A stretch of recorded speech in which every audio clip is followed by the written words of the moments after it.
Assalamualaikum warahmatullahi. Apa khabar kepada player-player dan juga kepada yang sedang menyaksikan siaran langsung terus menerus Sembang Santai bersama Sidi Johan Shah di TV Darussalamah Warahmah ini. Alhamdulillah, hari ini kita bertemu lagi diizinkan oleh Allah SWT untuk kita bangkit kembali. Masih lagi kita digelar sebagai insan ataupun manusia. Bayangkan sekiranya waktu ini, saat ini, kita sudah tidak lagi dipanggil manusia ataupun tak dipanggil dengan nama kita, seperti Johari ke Roslan ke, mungkin kita dipanggil arwah ataupun jenazah. Jadi bagaimana keadaan kita ketika ini, saat ini? Sudah pastinya kita sekarang berada di sebuah alam yang tidak ada siapa dapat lari daripadanya, alam kubur. Yang mana Allah SWT taksirkan Al-Quran. Allah SWT firman Al-Quran yang berbunyi, A'udzubillahi minasyaitonirrajim, kullu nafsin dha'iqatul maut tsumma ilaina turja'un. Jadi setiap yang hidup itu pasti akan mati. Dan tidak ada siapa yang boleh lari daripada mati, dan semuanya akan dihadapkan kepada Allah SWT. Jadi Alhamdulillah, pagi ni saya Irwan Shah, DJ Irwan Shah, ataupun lebih sinonim dengan nama Khalifah Bangkit, dengan izin Allah SWT, dengan ihsan rakan-rakan, setugas kru-kru penerbitan yang berada di siaran langsung TV Darul Samah Warahmah. Masya Allah. Alhamdulillah, pagi ni kita dipertemukan oleh Allah SWT untuk hari ini, hari Jumaat 10 April 2020 bersama dengan 16 Syaban 1441 Hijrah. Alhamdulillah, semoga pagi ni kita semua beroleh rahmat, kesihatan yang baik-baik semuanya, mampu lagi tersenyum. Banyak benda yang kita rasa yang Allah SWT anugerahkan kepada kita, yang mana Allah SWT beri sebagai satu hadiah kepada setiap makhluk-makhluknya, tak kira siapa pun dia. Yang ini berupa kelazatan. Dalam dunia ni, saudara-saudaraku yang dimuliakan oleh Allah SWT, kita ada dua perkara yang perlu kita syukuri. Ulama beritahu, yang pertama berupa nikmat, yang kedua berupa kelazatan. Jadi sebentar lagi saya akan huraikan nikmat, tapi sekarang ni kita cerita bab kelazatan dulu. Sebab kelazatan ni dia umum. Seluruh makhluk Allah SWT diberi kelazatan yang tak terhingga kadang-kadang. Yang kadang-kadang sampai kita pun naik cemburu melihat kelazatan yang ada pada makhluk-makhluk Allah SWT yang lain. Jadi kita sebagai hamba Allah SWT yang diciptakan, kita tak berhak untuk mempertekaikan kelazatan-kelazatan yang ada pada makhluk-makhluk Allah SWT beri. Contohnya kelazatan berupa mata, penglihatan mata. Semua makhluk diberi penglihatan. Ular dapat melihat, manusia dapat melihat. Manusia pun ada kategori yang beriman, tak beriman, tak kira apa bangsa pun, semua diberi nikmat penglihatan, kelazatan penglihatan. Namun begitu, ada segelintir yang tak dapat diberi keizinan untuk melihat. Ini orang buta. Betul juga kelazatan pendengaran kita. Namun begitu, ada segelintir makhluk dari segi spesies binatang, mereka tak dapat guna deria pendengaran. Contohnya macam beberapa ekor binatang, mereka dapat melalui deria rasa. Mereka tak ada pendengaran, cuma rasa. Tapi kita manusia ni selalunya diberi keizinan oleh Allah SWT melalui pendengaran. Kita dapat mendengar kelazatan. Apa keindahan kelazatan pendengaran yang ada bila pagi-pagi kena-kena di musim COVID-19 ni, kita seluruh dunia diuji. Lebih banyak masa di rumah. Pagi-pagi isteri memanggil, abang, sayang, ni makanan sarapan dah siap. Selalu tak ada masa kan, tak ada kesempatan. Selalunya pukul 7, pukul 8 dah pergi ke pejabat, dah bergegas. Kita tersangkut dalam traffic jam. Tapi sepanjang COVID ni dah lebih kurang 2 minggu ni, hari-hari dengar isteri ada dengan cara membebel, dengan cara alunan kasih sayang, macam-macam rentak, macam-macam genre suara isteri kita memanggil kita. Barulah kita tahu sepanjang bulan COVID ni, kita tahu isteri kita boleh rap, isteri kita boleh keroncong, isteri kita boleh rock, isteri kita boleh macam-macam kan. Lalu kita ingat kan satu alunan je, abang sayang. Tapi sepanjang COVID ni, kelazatan pendengaran ni dapat membezakan nada suara isteri kita. Kadang-kadang dipanggil dalam bentuk rap.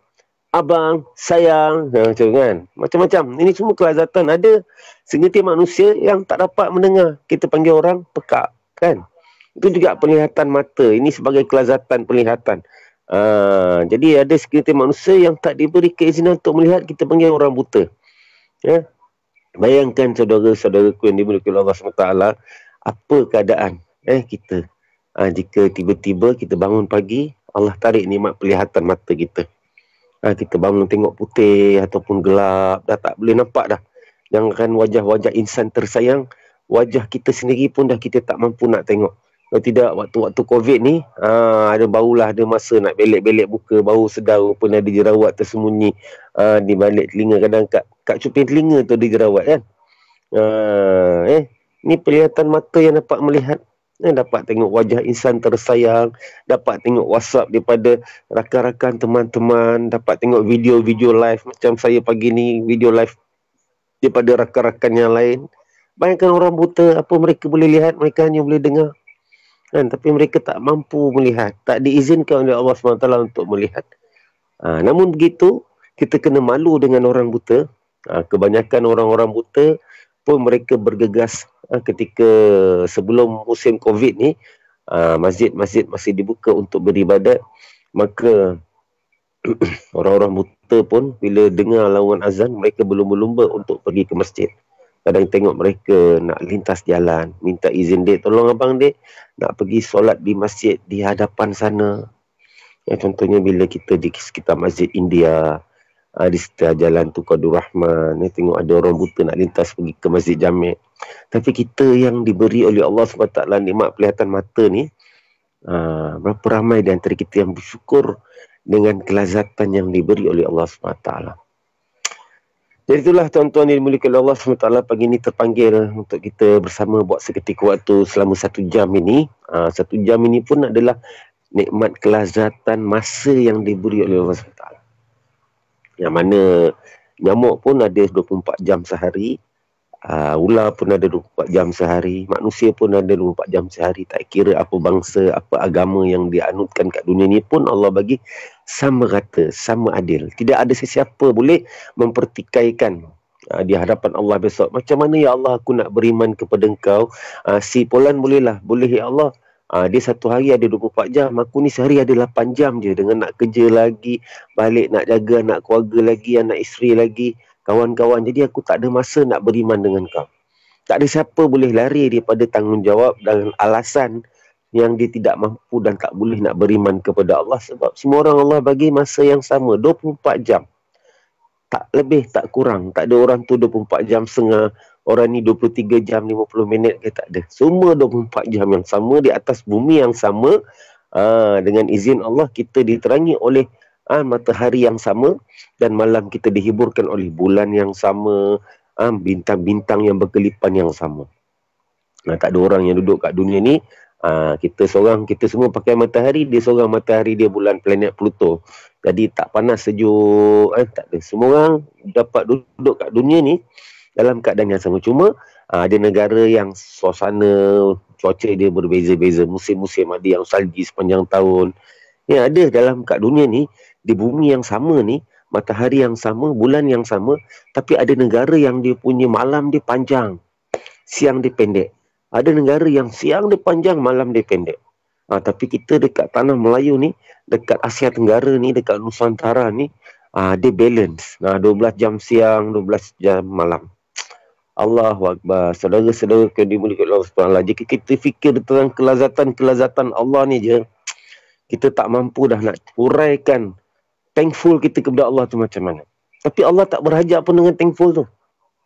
Allah cuma mau lihat sejauh mana kita mampu untuk beriman kepada Allah. Allah tak perlu kita nak hantar kad ucapan thank you darling, hantar bunga kepada Allah ke, ataupun transfer beberapa duit bulanan gaji kita kepada Allah, tanda terima kasih, nak bayar macam bayar tanda terima kasih, penghargaan kepada Allah, Allah tak perlukan. Allah tak berhajat kepada itu semua. Bahkan Allah kata sekiranya seluruh alam ini pun sekiranya tak beriman kepada Allah SWT pun tak jadi masalah kepada Allah. Tidak akan turun walaupun seinci pun maha kebesaran Allah. Tidak akan berkurang pun walaupun seinci maha kekuasaan Allah. Allah Rabbi Subhanallah. Bahkan sekiranya seluruh dunia ni pakat-pakat untuk sujud kepada Allah. Seluruh dunia pakat-pakat. Marilah kita berpakat-pakat untuk kita sujud kepada Allah. Bahkan Allah SWT kata tak terkesan pun dengan maha kebesaran Allah. Tak naik seinci pun maha kehebatan Allah. Maha kekuasaan Allah. Tak terkesan. Allah tidak terkesan dengan apa yang dilakukan oleh makhluk-makhluknya. Bahkan apa yang makhluk itu buat sendiri terkesan untuk diri mereka sendiri. Contoh untuk diri saya. Saya tak suka nak contohkan orang lain. Saya contohkan untuk diri saya sendiri umpamanya. Sekiranya saya rasa macam hujan COVID ni buatkan saya jadi stres. Malaslah nak semayang. Orang lain okey sihat, aku sakit. Saya tak nak semayang, tak nak baca. Allah tak akan rugi apa.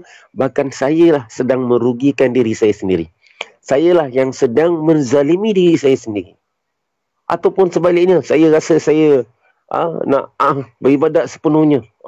Takut Allah turunkan COVID dekat saya. Risau bimbang kan. Kita pun ibadat malam-malam nangis baca Quran. Berjus-jus mengharapkan supaya Allah tak turunkan musibah ini pada kita. Pun pada Allah SWT tak naik seinci pun kehebatan Allah. Bahkan ianya adalah untuk diri saya sendiri. Jadi tuan-tuan yang dimuliakan oleh Allah SWT, penonton-penonton yang dimuliakan oleh Allah SWT, berkat kalimah yang ada dalam hati-hati kita, Masya Allah, Alhamdulillah. Pagi ini terpanggil untuk kita bicara, untuk kita menceritakan tentang tajuk atau topik utama kita yang diberi judul Keindahan Tabligh. The best of tabligh. Okey, jadi sebelum kita meneruskan pembicaraan ini dengan lebih lanjut, saya huraikan sedikit tabligh itu. Bukan kita nak cerita persatuan tabligh, pertubuhan tabligh atau orang-orang tabligh. Kita kena ingat, betulkan persepsi bujang lapuk kita. Betulkan persepsi zaman-zaman Doremi kita bahawa tabligh itu bukanlah persatuan. Apa yang kita lihat di Masjid Sri Petaling ataupun di mana-mana masjid yang hari ini kita panggil markas jemaah tabligh di Kuantan, di Ipoh, di Perlis, di Kedah ataupun di seluruh dunia sekalipun. Bahkan ada yang katakan main office dia ataupun main center dia yang kawal seluruh pergerakan tabligh seluruh dunia ni iaitu di India. Itu bukan markas utama tabligh.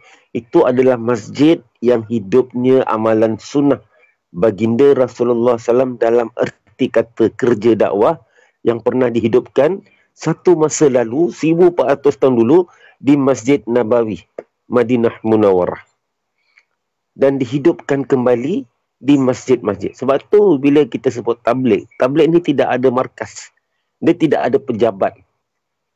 Dia tidak ada staf, tidak ada ahli. Mereka hanya dianggotai ataupun dijalankan oleh umat Islam itu sendiri, yang merasakan diri mereka sendiri adalah umat baginda sallallahu alaihi wasallam yang diberi amanah untuk menjalankan tanggungjawab agama ke atas diri mereka sendiri.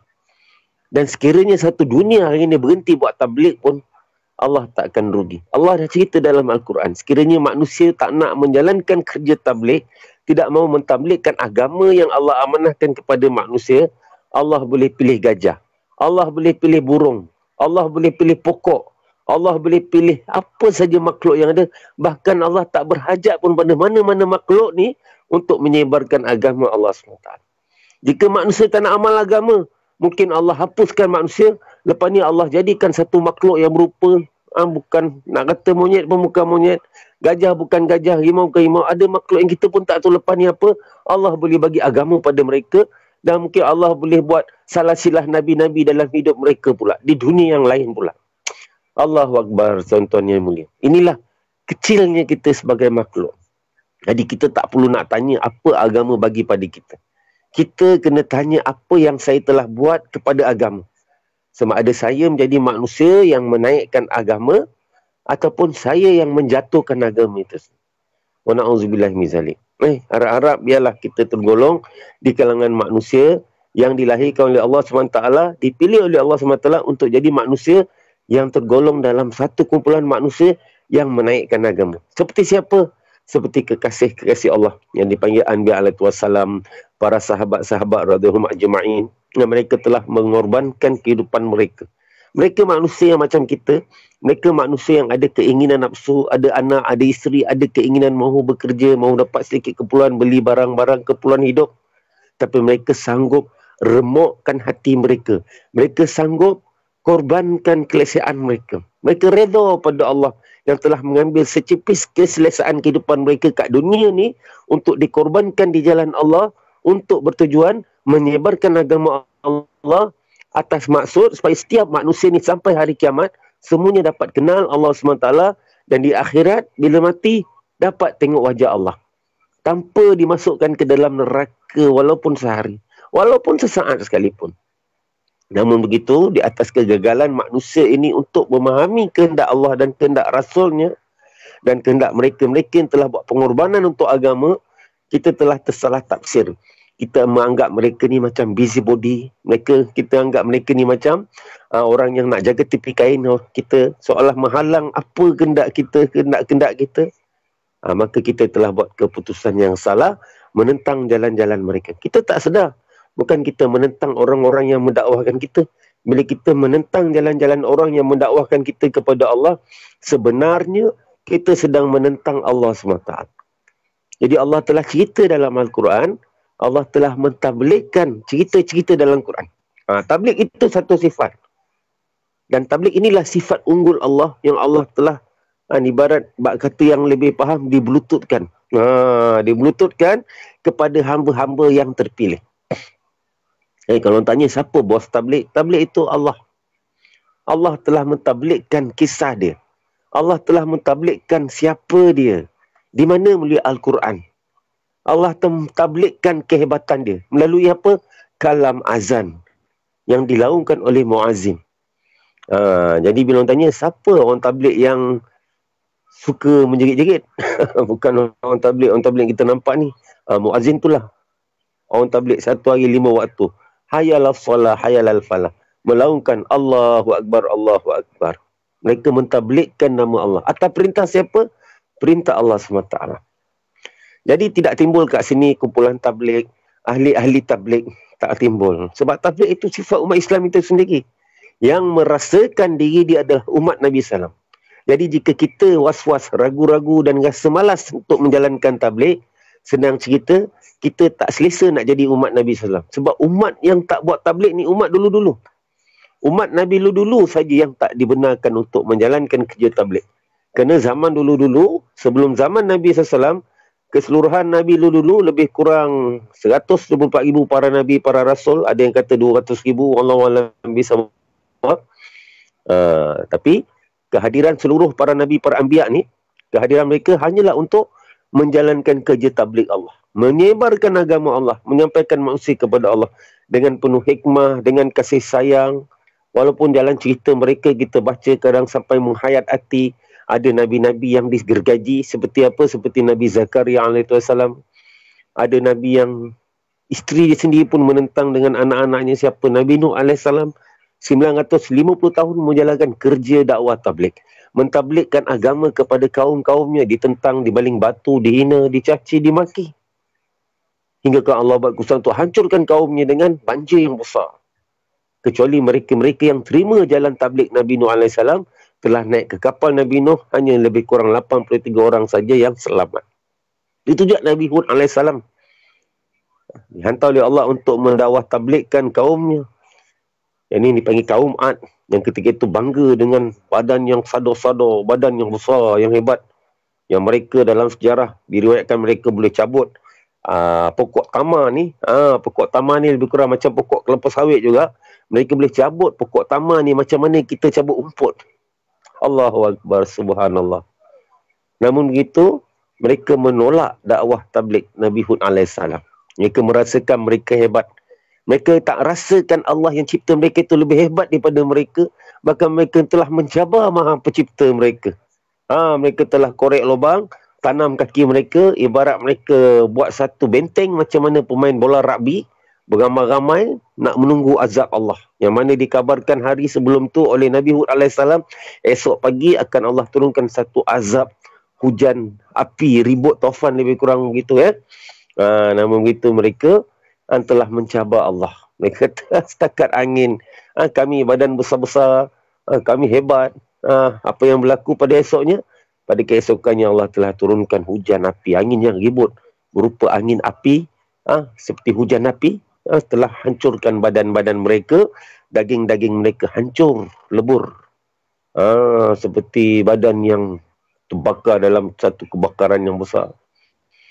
Maka tinggallah tulang belulang mereka. Yang mana hari ini Allah telah zahirkan buktinya di sesebuah negara.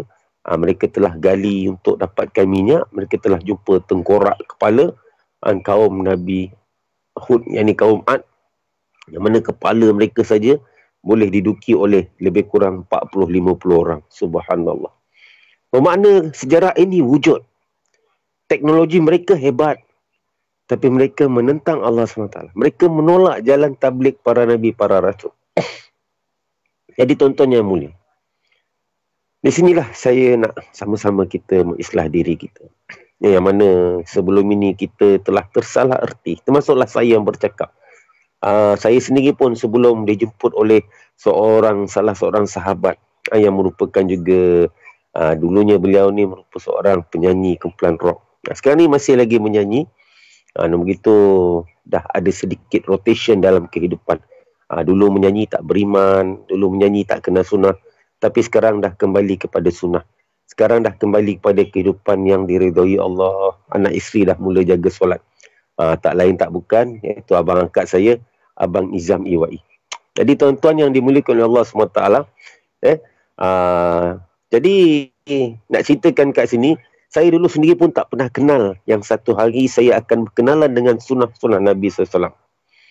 Namun itu apabila Abang Izam Iwai diberi amanah oleh Allah SWT untuk bangkit menjalankan tanggungjawab sebagai umat Nabi SAW untuk menjalankan kerja tabligh yang diamanahkan oleh Rasulullah SAW dan diamanahkan sendiri oleh Allah SWT melalui surah dalam Al-Quran yang Allah firmankan yang berbunyi A'udzubillahi minasyaitonirrajim kuntum khairu ummah ukhrijat linnas ta'muruna bil ma'ruf wa tanhauna 'anil munkar wa tu'minuna billah. Yang mana dalam surah ini Allah SWT telah beri satu kerja, satu amanah yang dicemburui oleh seluruh para nabi, para rasul dan umat-umat terdahulu. Kuntum khairu ummah, satu gelaran yang dicemburui. Kita ni bukan nabi, kita ni bukanlah hebat sangat nak dibandingkan dengan amalan umat terdahulu yang mereka dikabarkan jika berzikir sampai bercahaya gunung, berzikir sampai dililit oleh akar pokok pun mereka tak sedar, begitu khusyuk. Bertahun-tahun, beratus tahun mereka berzikir. Umur mereka panjang-panjang jika mereka bersujud berlekuk batu. Kita hari ni, kita sujud dekat sejadah yang kita baru beli tu, tak ada tanda apa pun lagi. Solat isyak kita 4 rakaat. Bahkan solat tarawih 23 rakaat kita, mungkin hanya 0.001% saja nak dibandingkan amalan umat terdahulu. Namun begitu Allah SWT tetap gelar kita sebagai umat yang terbaik. Terbaik daripada segi apa? Teknologi. Teknologi pun bukan. Teknologi daripada kita hari ini bukanlah teknologi moden. Teknologi yang copy paste pada teknologi umat-umat terdahulu. Kita tengok dalam kajian-kajian pakar sejarah. Mereka telah menemukan artifak-artifak kuno yang mereka jumpa pada dinding-dinding piramid, dinding-dinding bangunan kaum-kaum yang terdahulu. Mereka ada lukis helikopter, mereka lukis bateri, mereka jumpa artifak bahan-bahan kuno yang berupa bateri yang telah dibina, yang telah dicipta beribu-ribu tahun dulu. Ini bermakna teknologi yang ada pada kita hari ini bukanlah teknologi asal. Teknologi yang pernah digunakan oleh kaum-kaum terdahulu dan mungkin mereka lagi canggih. Sebab cuma zaman dulu mereka tidak ada kamera. Jadi apa yang mereka lihat, mereka akan lukis di tembok-tembok. Di dinding-dinding, diukir. Jadi mereka jumpa dekat tembok rumah, bangunan, kaum-kaum yang telah binasa terdahulu, mereka jumpa ada lukisan kapal terbang, helikopter. Ini bermakna teknologi helikopter, kapal terbang itu wujud pada zaman mereka. Kita ni hanya ambil copy paste. Allahu Akbar. Jadi teknologi kita ni bukan pure lah sebenarnya. Teknologi buat bangunan. Jika nak dikatakan, kita kata teknologi bangunan kita canggih. Kita ada bangunan tinggi-tinggi yang canggih. Macam mana canggih bangunan kita tinggi pun, mesti ada retak. Mesti ada satu badan kita lantik sebagai badan management yang uruskan untuk bangunan tersebut. Ya? Sebab risau bangunan tersebut dia punya dilaporkan ada retak-retak, ada tak diselenggarakan dengan baik. Berbanding dengan piramid yang kita tengok dah beribu tahun, masih utuh, masih kukuh, bahkan masih teguh. Ya, walaupun dah berusia beribu tahun. Jadi kat mana nak dikatakan kita umat terbaik? Teknologi pun bukan, amalan pun bukan. Apatah akhlak kita lagi jauh dengan akhlak-akhlak para sahabat. Walaupun para sahabat radhiyallahu ajma'in, mereka ni berasal dari kaum-kaum jahiliah. Kaum yang sebelum ini, Allah cerita mereka ni kaum yang tidak ada buruk mereka ni sebelum dan selepas kaum mereka ni yang boleh menandingi kejahilan mereka. Namun begitu dalam satu masa 23 tahun, masa yang cukup singkat, masa yang tak pernah berlaku dalam sejarah dunia, baginda Rasulullah SAW dapat bentuk satu golongan manusia yang digelar sebagai sahabat-sahabat baginda SAW. Yang mana akhlak mereka ni akhlak yang tidak ada kaum yang sebelum dan selepas yang boleh menandingi akhlak mereka yang terbaik. Jika sebelum ini jahiliah mereka tak ada yang boleh menandingi, bila dapat hidayat, akhlak mereka pula tip-top. Tak ada pula yang boleh menandingi. Hanya kerana apa? Kerana mereka menjalankan kerja. Mereka melakukan kerja. Kerja apa? Kerja mentabligkan agama. Jadi saudara-saudaraku yang dimuliakan oleh Allah SWT, saya nak huraikan dengan lebih dalam. Saya ni bukanlah ulama-ulama hebat. Saya ni pun sebagai seorang bekas DJ radio. Namun begitu, kita mengambil iktibar daripada kita tetap orang Islam, berhak untuk menyampaikan, berhak untuk memperingatkan, berhak untuk mengajak. Tapi saya tak layak untuk menghukum sesiapa. Kerana saya bukanlah ulama yang memegang hazanah-hazanah tafsir bahagian fikah yang tahu bab hukum hakam yang lebih terperinci. Sekadar untuk panduan diri sendiri itu insya-Allah. Namun begitu, jika nak ceritakan tentang bab mengajak manusia kepada kehebatan Allah ni, bukan nak kira kita ustaz ke, kita bukan ustaz ke. Setiap umat Islam itu berhak. Begitu hebatnya Allah SWT ni untuk hukum, untuk hakam, untuk meneruskan satu kesempurnaan agama ni, kita perlu pada ulama yang pakar dalam bab tajwid contohnya, fikah dan sebagainya. Tapi untuk menceritakan tentang kehebatan Allah, kekuasaan Allah, untuk mentabligkan manusia kepada kebesaran Allah, Allah tak letakkan limit.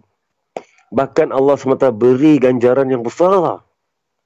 Yang mana dalam satu mafhum hadis Nabi SAW, yang mafhumnya sepatah perkataan seorang manusia itu mengajak manusia kepada Allah. Allah beri ganjaran yang cukup besar kepada mereka. Sepatah perkataan. Hari ini jika kita nak ajak orang bersolat lah contoh.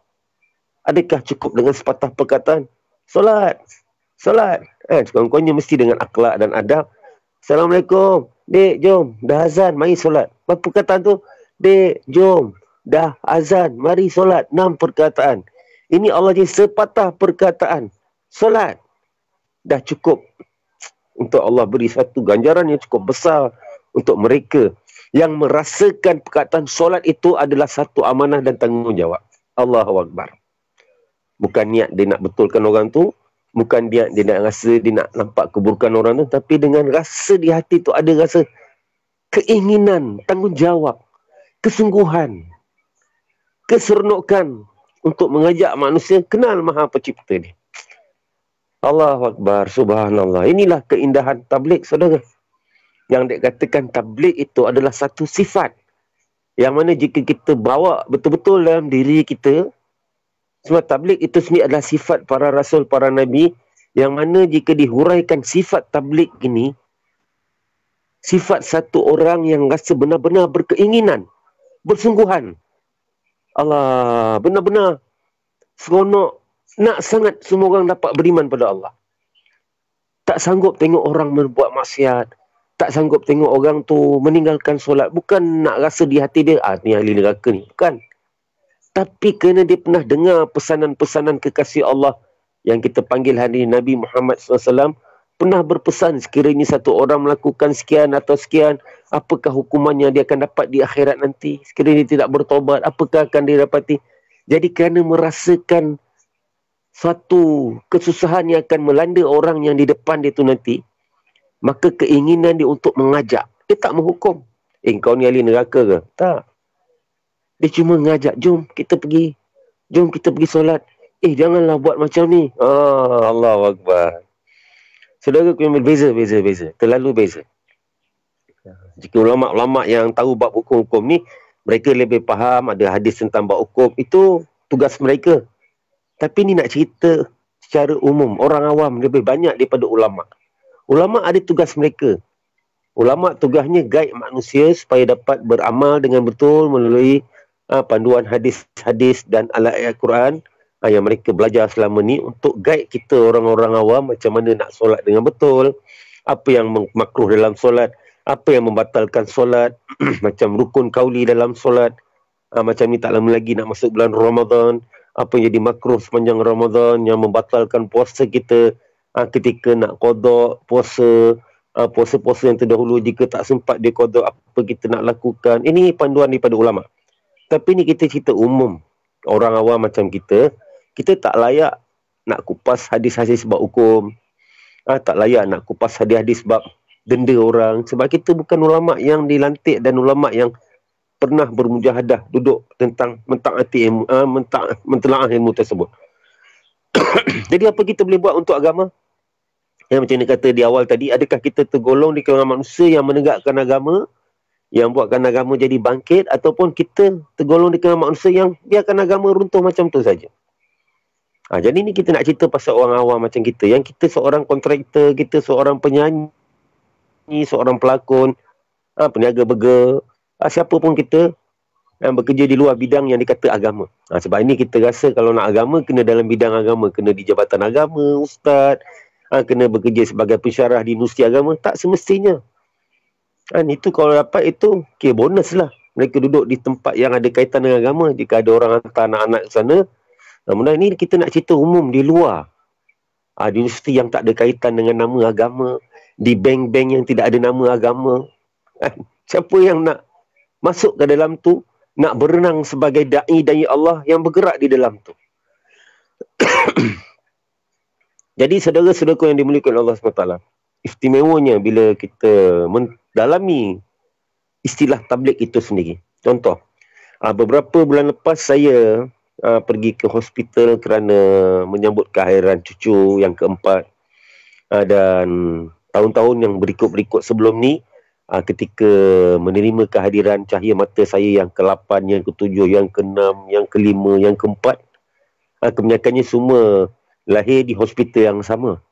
Jadi kena kita memandang kebaikan petugas-petugas, nurse-nurse, jurawat yang bertugas di hospital yang sama tu, cara layanan mereka dah kenal dah. Saya ni memang cerewet. Ketika nak menunggu kelahiran cahaya mata ni, saya cerewet. Saya akan bagi syarat-syarat. Jadi mereka menerima syarat-syarat cerewet saya itu dengan penuh hati terbuka. Mereka memahami. Tapi, berapa ramai yang sanggup fikir memahami hak-hak mereka? Kehendak lain. Kehendak semua orang macam-macam. Kau boleh kehendak kita ni 100% nak langgar semua yang Allah suruh. Kau boleh yang Allah suruh semua tak nak buat. Itu kehendak kita. Tapi hak kita kepada setiap manusia dan individu kepada Allah, setiap orang kena taat apa yang Allah SWT perintahkan. Cuma situasi kehidupan tu kadang buatkan satu orang tu terlepas pandang. Contoh bab aurat.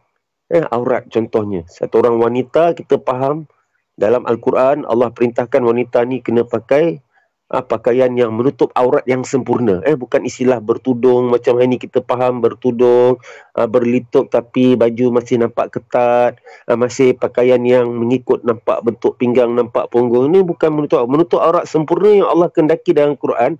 Yang Allah perintah kepada Nabi SAW untuk sampaikan pada kita sebagai umatnya, pakaian yang Allah panggil dalam istilah taqwa, pakaian yang bertudung labuh, pakaian yang besar untuk wanita, kita cerita wanita yang tak menampakkan bentuk badannya, yang sekiranya dia berjalan di halayak ramai, mata-mata yang ada di kelilingnya tak akan tertoleh untuk memandang. Ini pakaian taqwa seorang wanita.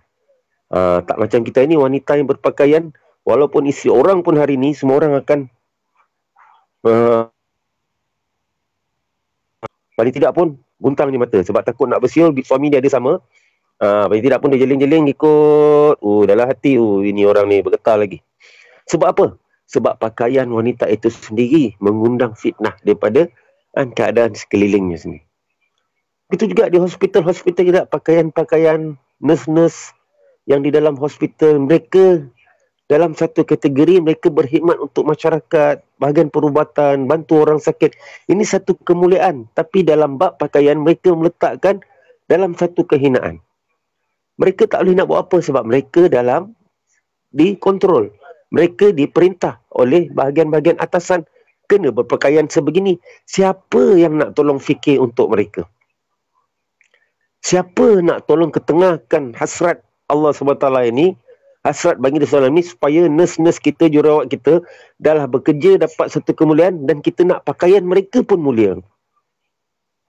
Namun begitu, sekiranya kita pergi secara individu, macam saya contoh, jika saya pergi hospital, kita dakwahkan mereka, sampaikan apa yang Nabi SAW perintah dalam bentuk bab pakaian, kebanyakannya akan dihalang. Mereka takkan selesa. Sebabnya apa ni nak dakwah-dakwah ke hospital, sini tempat orang sakit. Sini tempat orang nak berehat. Namun begitu, saya pernah nampak, bukan, saya tak nak sebut hospital mana, saya sedang menziarah arwah bapa mertua saya beberapa tahun lepas di sebuah hospital yang sakit, terlantar, dan depan mata saya melihat beberapa orang yang bukan dari kumpulan agama Islam sedang berjalan katil ke katil, bawa tin, bawa biskut, pergi ziarah katil ke katil, ziarah pesakit-pesakit, dan paling membimbangkan saya, dialog-dialog mereka mengajak manusia kufur kepada Allah supaya masuk ke dalam agama selain pada agama Islam. Kenapa? Soalannya, kenapa mereka diizinkan? Tapi jika saya pergi katil ke katil, ketika saya ziarah bapak mertua saya, sambil-sambil tu bapak mertua saya pula pergi ke tandas mungkin, saya pun pergi ke katil sebelah katil dia borak-borak, dihalang oleh nurse atau jururawat yang bertugas di situ. Saya tak salahkan nurse, kerana pada mereka itu mungkin prosedur mereka di sana. Tapi persepsi manusia, bila kita berjanggut macam ni, pergi katil-katil, mereka nampak kita nak berdakwah. Mungkin atas kerisauan inilah Allah SWT beritahu bahawa, hari ini orang berpersoalkan, tabligh itu siapa bos? Saya jawab senang, bos tabligh itu Allah. Dia yang buat keputusan. Jadi Allah SWT maha hebat, Allah SWT maha sempurna. Dia maha berkehendak atas kerisauan hamba-hamba yang telah dibagi fikir mentadbikkan agama tadi. Fikir seorang da'i ni tuan-tuan, dia boleh kontrol seluruh dunia. Walaupun dia seorang. Dan mungkin fikir risau seluruh da'i-da'i Allah yang ada atas muka bumi ni, yang bangkit buat kerja dakwah ni, termasuk ulama'-ulama' sekalipun, mereka berfikir untuk umat. Maka Allah lahirkan satu virus yang terlalu kecil, yang kita pun tak nampak. Yang hari ini Allah letak virus tu dalam jasad-jasad jemaah-jemaah yang buat dakwah tadi, untuk tujuan Allah hantar beratus-ratus, beribu-ribu jemaah tersebut untuk masuk ke dalam hospital, untuk menunggu di sana. Nampak alasannya macam terpaksa menunggu waktu, terpaksa menunggu saringan, menunggu turn. Tapi sebenarnya dalam keadaan menunggu turn tersebut, kita tak sedar mereka sedang mendakwahkan akhlak, mendakwahkan pakaian, mendakwahkan perilaku. Mungkin pada lidah-lidah yang suka memfitnah, yang tidak berada pada dalam situasi tersebut, akan kata jemaah tabligh ni tak ikut ketaatan lah, tak inilah degil.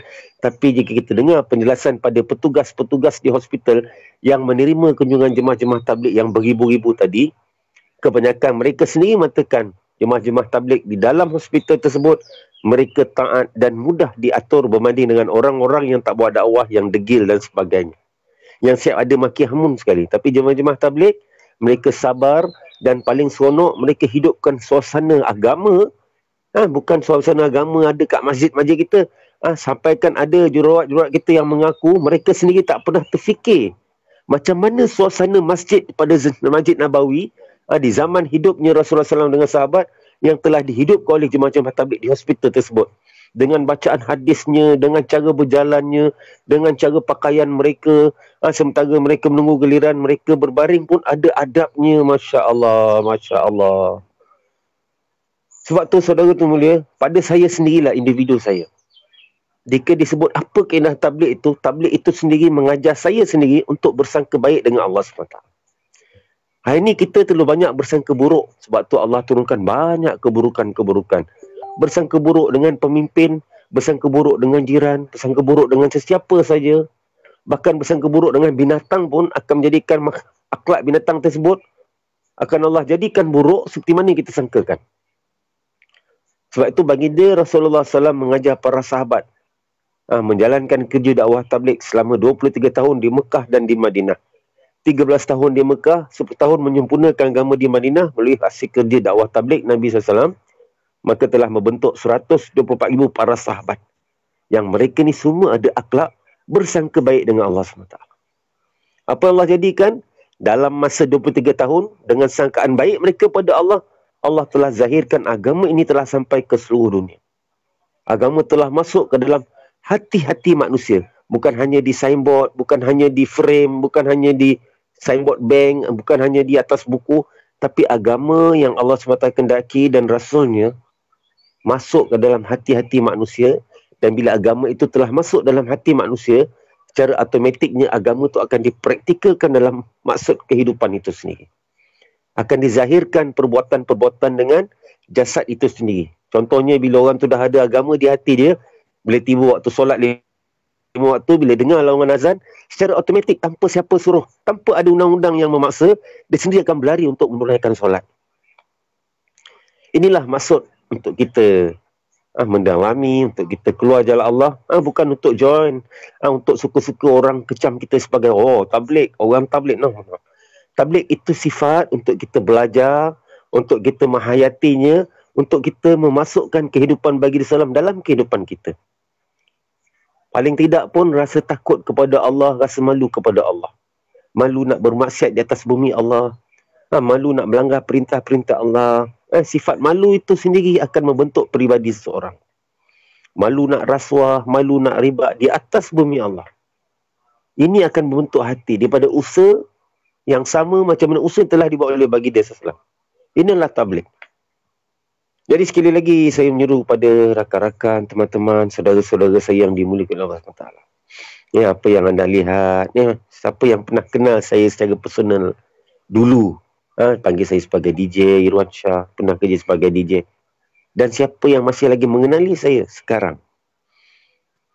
Ada yang bertanya perubahan-perubahan itu bukan sebab diubah oleh orang tabligh, tapi diubah oleh Allah SWT melalui asbab menjalankan kerja dakwah tabligh Nabi SAW. Allah tidak akan ubah mana-mana individu yang menjalankan dakwah yang tidak sama turutan dan tertibnya dan adabnya macam mana adab baginda SAW. Jadi saudara-saudara yang mulia, kita bukan nak memenangkan mana-mana pihak. Kita dilahirkan kat dunia ni tak lain tak bukan hanya untuk memenangkan apa yang dibawa oleh baginda SAW. Kita tak boleh sangkal. Walaupun kita rasa akhir zaman ni mungkin kita punya teknologi lebih moden, lebih canggih.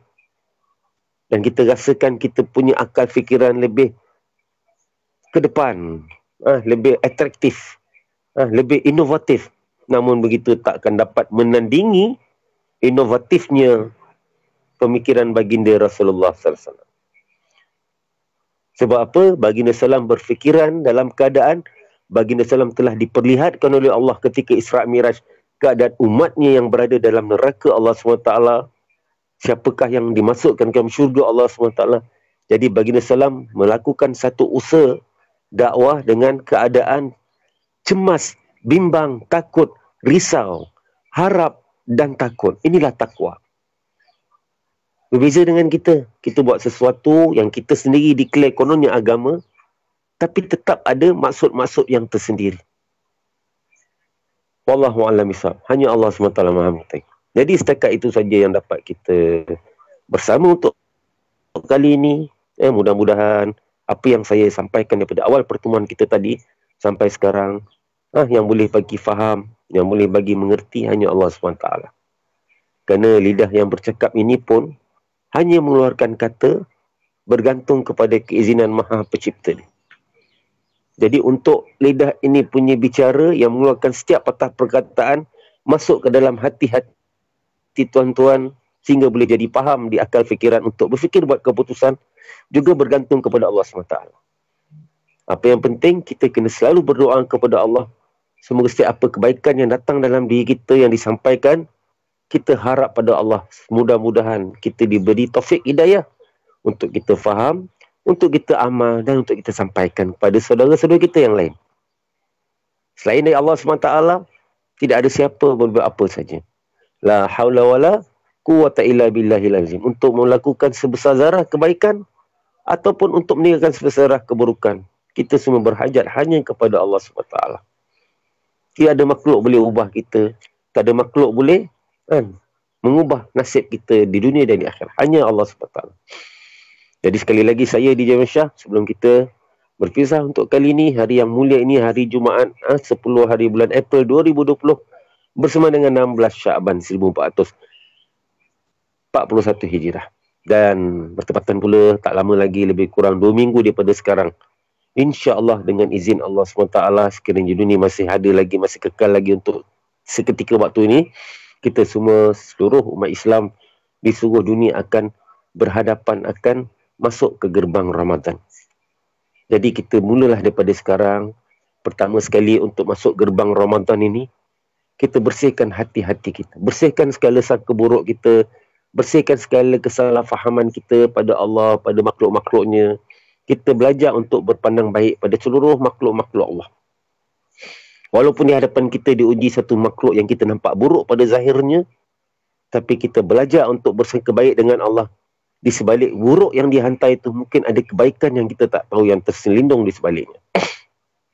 Jadi insya-Allah tuan-tuan, sekali lagi saya minta maaf seandainya dalam perbicaraan saya daripada awal hingga sekarang ada kata-kata saya yang mungkin menyinggung perasaan anda. Jadi kepada anda saya mohon kemaafan, dan saya menyeru dan merayu kepada seluruh saudara-saudara Islam bersempena dengan ujian COVID-19 ini. Sama-samalah kita berdoa, merayu, merengek, meminta. Berdoa bukan sekadar berdoa sambil lalu, sambil lewat, tapi berdoa seperti seorang kanak-kanak yang sedang menarik-narik seluar bapaknya, merayu-rayu, merengek, meminta untuk dapatkan secipis gula-gula ataupun seketul gula-gula yang buatkan bila dia makan dia rasa seronok. Dia akan menangis, merayu sehingga datangkan rasa kasihan pada bapa dia. Begitu juga kita sebagai makhluk Allah. Ujian COVID ini, tak kiralah ada pihak mengatakan ini konspirasi pada mana-mana pihak, kita tolak tepi itu semua. Sebab apa? Tak kiralah dia konspirasi pada mana pihak pun, tapi hakikatnya ia tetap biiznillah. Tetap datang daripada keizinan Allah SWT. Jadi kerana bila ia datang dengan keizinan Allah, jadi untuk dia pergi pun nanti dengan keizinan Allah, maka kita kena merayu sungguh-sungguh pada Allah. Dan kita kena usaha. Saya yang bercakap ni, termasuk anda yang mendengar, sama-sama kita berdoa, memohon, merayu, meminta, dan kita ubah diri supaya diri kita ni tergolong di kalangan hamba yang boleh mengundang rasa kasihan Allah, boleh mengundang pandangan rahmat Allah. Jika kita mohon, meminta, tapi dalam keadaan diri kita masih lagi mengundang murka Allah, mengundang benci Allah, masih lagi kutuk mengutuk, maki-maki hamun manusia, masih lagi tak menutup aurat, masih lagi lalai dalam solat, masih lagi tak keinginan untuk baca kalimah-kalimah Allah yang bernama Al-Quran, bagaimana mungkin kita boleh menarik perhatian Allah? Jadi hari ini kita sama-sama berlumba untuk tarik perhatian Allah melalui amal-amal diri kita, supaya Allah SWT turunkan rahmatnya dan Allah SWT ambil balik apa yang dihantarnya yang bernama virus COVID-19 ini. Tak ada siapa boleh bantu kita melainkan Allah SWT. Tidak ada kerajaan dunia boleh confirm bila nak dihentikan COVID ini. Rasa itu hanya kepada Allah. Jadi jika rasa itu pegang pada Allah, usahakanlah untuk pujuk Allah. Daripada saya DJ Wan Shah Khalifah Bangkit, saya akhiri pertemuan kita dengan salam yang paling suci. Assalamualaikum warahmatullahi wabarakatuh. Jumpa lagi, insya-Allah.